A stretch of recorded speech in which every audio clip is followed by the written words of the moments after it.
So this book, the principle of what society called dysfunctional, which is a fatherless society. And so based on the principle of this book, we actually create this curriculum called Transforming Your Mind Interactive Teaching Initiative. And as she mentioned before, is we wanted to take the very thing that society said is dysfunctional, turn it around and teach it. And we start with the male population. We are going into the female prison as well. And the reason why we start with the male population, because we believe that men are the foundation. And when the foundation out of place, society suffers. And we see the evidence of that today. And you may say, well, they're a deadbeat father. Well, they're only deadbeat father because no one have ever taught them otherwise. You know, this is what we're going to get to right now. You know This is what we're going to get to. This is what we get to. Yeah. I remember I went to the store to get a paper one day. I think I saw a guy from the block. And I guess he had a job, you know, driving trucks. Oh, he was so happy. He driving the trucks all over the place. And he mentioned something like this in the book, too. Take away that truck driving job. And people say, the truck driver, you know, but look, man's making a living. Nobody don't want to be bothered with him. Because if he doesn't have a job, and they will turn their back on him in a minute, and they'll say, well, can you loan me get a cup of coffee or something like that? No, you a man, you can go out and get a job. Whereas a woman, you know, and then say, oh, well, here, you know. Yes. But the only thing a man prizes in most cases is their job and also taking care of their family. You know, most of them. It is a shame because you know, life sometimes deals with very unfortunate hands, and we can use the men that goes to war. When they come out, many of them don't have a job anymore. No. Look how many of our vets are homeless today. Yes. You know, and society look at you differently when you fall on hard times. And they especially sure do. look even more difficulty at men.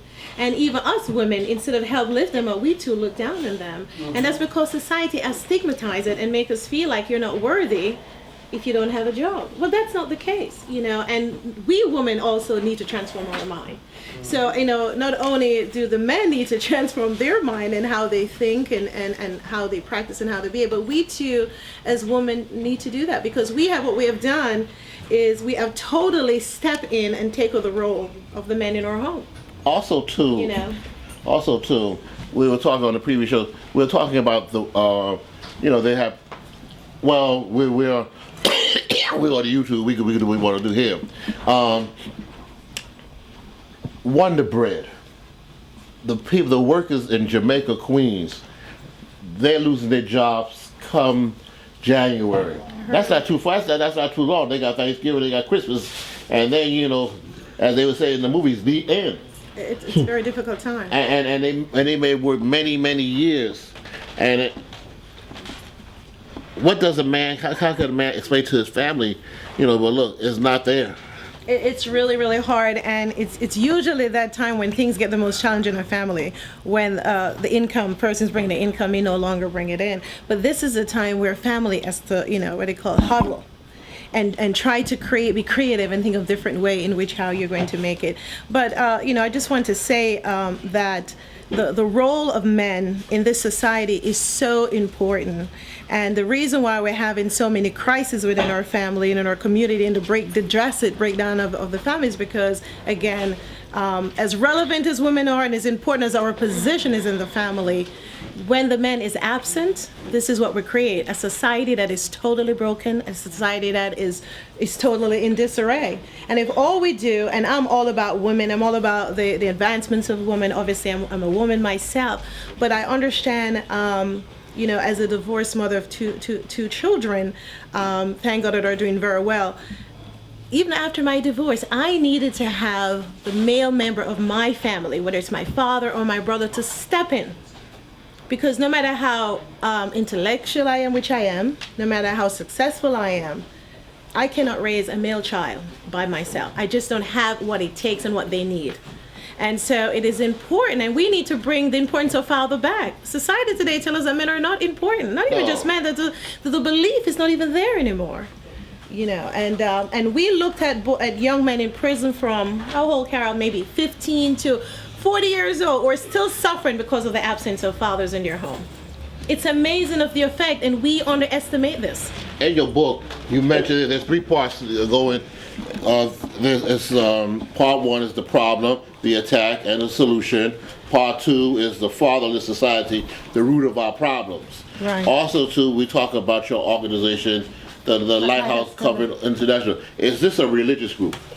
No, this is a humanitarian organization. I'm a person of faith, obviously.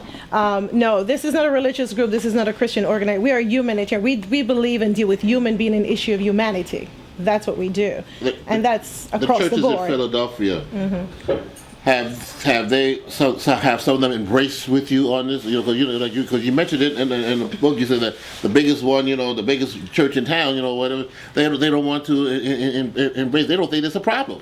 Well, actually, even the church have been recognizing that we have a problem. What the book was mentioned is that today the churches are so more interested, many of them, in being the largest church, the biggest church, and the thing that they're really called to do, which is to be fishers of men, to go in the community, to serve the community, seems to be absent.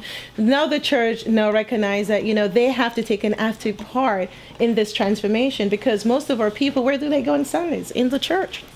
You know what I mean? So, and then most of the time, in the churches too, you see a lot of ladies in the church. You see more, maybe you see Deacon Jones and maybe a couple of others. There are more women in the church than there are men. When the women were really back to churches. Yes, shoot, they don't, if they're not there, well, Reb's not gonna get that ride. He might have to take the subway. Well, I think in reference to the church,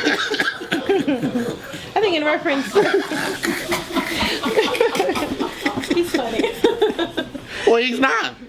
He's going to pay, get on it, and swipe that card like everybody else. Ain't nothing wrong. I swipe a card. The bus. Mr. You may not know this, that the churches today, they have their own plane. I don't think they need to ride. Yeah, their own plane, yeah. But also, too, what are your future plans? Well, our plans, we're doing actually a great thing. Not only did we write the book, not only are we in the community making a difference and in the prison making a difference, we look at the situation of recidivism, which is we have people keep going in and out of prison, become like a revolving door. And the incarceration of our black men, and now the very, very high incarceration of black women. Well, yeah, that's growing. I mean, the highest growing population in prison today is no longer the men, it's women. It's women, yeah. So if the women are in prison, the men are in prison, we're taking on the care of the children. And what we see is a generational thing going on. I mean, we have people where we see the grandfather, the father, and the son. No, that's a problem. And so we look at that and say, what is creating this crisis? Is it a crisis, people? We need to open up our eyes. What is creating this crisis? What can we do to bring this to the public so they can see what's going on and bring public engagement and new awareness? So we are actually presently planning a documentary. We would like to, we would like for you to come back at a later date if available, and discuss more about this, okay? We'll be more honored to have you. Also, too, maybe you ask, or maybe you could come back again. We find a home here. I'd love to come back here. Okay, yes. And you need to put this on your what you call it, your book list, your your club, your book club. This is a great book, because not only does it tell about the problem, also gives strategic action of step to take, so we can reverse this trend that's been going on, and of course it can be reversed. Let's get some hits for Miss McFarland, everybody, and we're going to hit it. Everybody on the YouTube, let's hit it, and tell your friends. And we'll see you soon with more of LMS. And we thank Sisters Bookstore. Thank you for your patience. Jennifer, Corey, Renee, everybody. Thank you, and you, everybody out there, thank you for your patience, and we'll see you soon.